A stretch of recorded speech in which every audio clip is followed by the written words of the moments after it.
Bom dia, galerinha. Em comemoração ao Dia da Mulher, eu decidi fazer esse vídeo pra vocês que estão criando suas próprias histórias pra talvez ajudar da forma que eu posso. Eu não posso garantir que eu sou o dono da sabedoria de todo mundo, mas apesar de tudo, eu espero que vocês gostem desse vídeo, até porque também é uma homenagem a todas as mulheres desse mundo, principalmente porque a maior parte do meu público é feminino, se parar pra pensar, né? Então, bora pro vídeo. Meu nome é Zumbi, com Y pra ser mais específico, e hoje eu vou dar algumas dicas pra fazer uma boa personagem feminina. O primeiro tópico é o carisma/personalidade. Se você não quer ter uma personagem feminina que seja baseada em uma porta, é importante criar uma personagem que consiga se manter, que não precise de outros personagens pra manter o carisma da cena, seja identificável pro público e consiga fazer com que a gente queira ver mais sobre ela. Eu acho que um exemplo do que não fazer, por exemplo, é a Bella de Crepúsculo. Ela é uma personagem sem carisma nenhum, que só segue o rumo da história e basicamente só serve pra ser meio que o par românticozinho que a gente vai ficar, ela vai ficar com o Eddard, ela vai ficar com outro cara lobo lá que eu esqueci o nome, como se ela fosse só nossos olhos. Ela não é realmente uma personagem que a gente vai se identificar, uma personagem que a gente vai sentir os sentimentos que ela passa, não, a gente não tá nem aí pra ela. Agora, um exemplo do que fazer, eu vou falar qualquer personagem feminina de Avatar. Mas como a gente tá falando sobre carisma, eu decidi que eu vou citar a Toph. A Toph tem os motivos dela, a Toph é humana, ela não é baseada só em ser forte, mas o que deixa ela, acho que a personagem feminina mais interessante de Avatar é justamente pela personalidade dela. Eu acho que até o pessoal que não assistiu Avatar conhece algumas cenas ou falas dela que tornam a cena mais engraçada. Fora que a Toph faz diferença na história, ela faz diferença nas cenas, então não é como se ela fosse só uma porta perto dos protagonistas. Ela tem opiniões diferentes dos outros personagens, ela não concorda muitas vezes e ela faz falta. Segundo tópico é demonstração de força, que eu não vou falar da Toph de novo só pra não repetir, tá bom? Eu tenho dois exemplos que vão deixar isso bem claro e eu vou começar pela Maki, mas não pelos motivos que vocês estão pensando, não é literalmente porque ela é musculosa. Mesmo que a demonstração de força farmando aura, que nem a Maki fez na nova temporada, seja importante também, eu me refiro mais a todo o desenvolvimento da personagem. Até porque em Jujutsu Kaisen Zero a gente vê que ela tem muitas dificuldades e ela quer ser a melhor, mas ao mesmo tempo ela tem essa barreira. A gente descobre que ela quer ser líder do clã, mas acaba que o clã dela é uns bosta, né, preconceituosos do caralho que nem o Toji aguentou. Mesmo não conseguindo ver a energia amaldiçoada, até o final da série a gente vê uma puta evolução dela e um puta desenvolvimento. Naquela cena lá, pô, aquela cena é linda, porra. Eu comecei a ver Jujutsu Kaisen só por causa dessa personagem. Mas quando eu falo sobre força, eu quero dizer mais sobre ela conseguir superar barreiras. Um exemplo disso é qualquer personagem feminino do Estúdio Ghibli.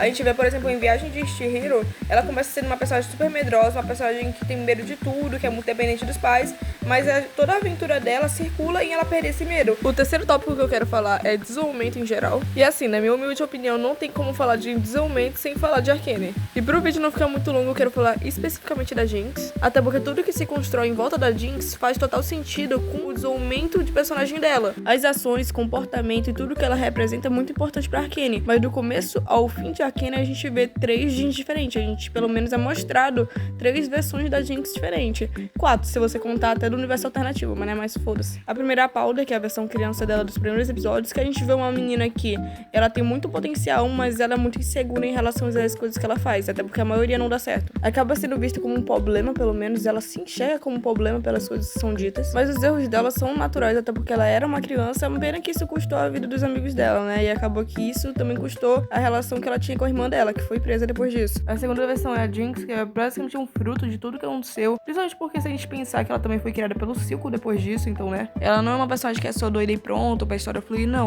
Ela faz falta, mas no geral é dissolvido pra ela se tornar assim. Os problemas psicológicos dela, o desenvolvimento em relação à irmã, o Echo e todo mundo faz sentido dando tudo que eles desenvolveram durante a série. E a terceira versão que a gente vê na segunda temporada é uma versão ainda mais fragilizada dela, já que ela perdeu mais uma figura paterna. E é uma versão que a gente consegue ver mais sobre a humanidade dela, depois que ela conheceu a Isha. E se você quer trazer um peso pra sua história, você tem que criar desenvolvimento entre todos os personagens, seja feminino ou masculino ou qualquer coisa. O quarto tópico pode ser dito como imperfeição ou simplesmente complexidade. Sabe aquela frase, ninguém é perfeito? Exatamente, nem os personagens. E o motivo disso é porque assim a gente sente carinho pelo personagem, a gente se vê nele, a gente cria esse laço com ele. Fazer o personagem cometer erros ou ter dificuldade em fazer determinada coisa, mesmo querendo muito, é uma forma de fazer isso. Eu acho que uma obra que consegue fazer isso muito bem é Steven Universe. A Rose é um ótimo exemplo, mas por ela ser uma personagem meio misteriosa, eu prefiro focar na Pérola porque ela é um pouco mais fácil, vamos dizer assim. Eu acho até um pouco engraçada porque elas são literalmente pedras. Elas são pedras.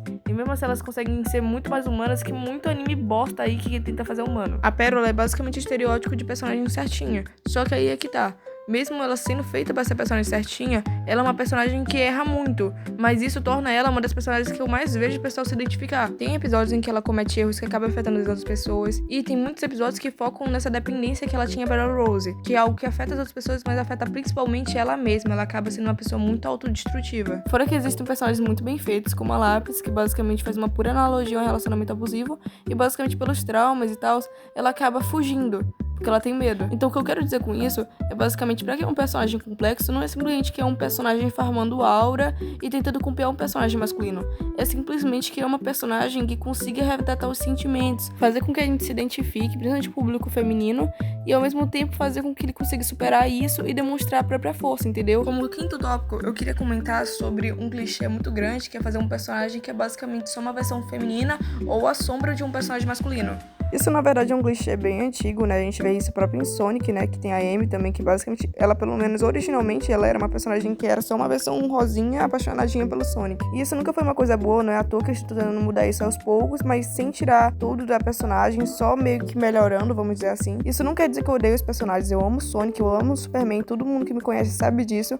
Entretanto, todavia, eu queria dar um exemplo de uma única obra que eu lembro que fez isso muito bem, que no caso é a Lenda de Korra, que eu sei que muita gente não gosta e não tem problema, não vou te julgar se você não gostar, mas é interessante pensar como eles usaram esse clichê de uma maneira boa, já que a Korra basicamente é meio que a sombra do Aang. Tinha todo esse negócio de reencarnação e o Aang foi uma pessoa muito boa e acabou se tornando muito famosa, então meio que ela sempre era comparada a ele. O que no começo não era um grande problema, até porque nas primeiras temporadas a gente via que a Korra se via como uma figura realmente muito forte. Ela achava que conseguia tudo, ela sempre achava que ela era talentosa naturalmente, ela realmente não via isso como problema. E mesmo a Lady Korra tendo 1000 problemas, eu acho interessante a forma que eles trabalharam a personagem. Depois que ela teve esse choque de realidade quando ela foi envenenada e passou por todo aquele trauma, a Korra acabou se perdendo e todo aquele orgulho que ela tinha acabou indo por água abaixo, já que basicamente ela se achava incapaz e achava que não poderia voltar a ser o que ela era. Antes de sequer se recuperar, ela tinha que ouvir todo mundo comparando ela ao Aang o tempo todo. Então mesmo uma coisa ruim, quando ela é desenvolvida pra trabalhar mais sobre a personagem, mais sobre as dificuldades, mais sobre os sentimentos da personagem, pode ser levada de uma maneira boa. Tanto que eu usei o exemplo do Superman, mas dá pra ver no trailer que vai lançar agora, que provavelmente eles vão trabalhar o fato de que mesmo eles sendo primos e carregarem o mesmo símbolo no peito, eles não são iguais. Dá pra ver no trailer que ela tem uma personalidade e motivações totalmente diferentes. Pois é, galerinha, ainda tem outras coisas que eu queria falar pra vocês, mas infelizmente não vai dar tempo, o vídeo tá ficando muito longo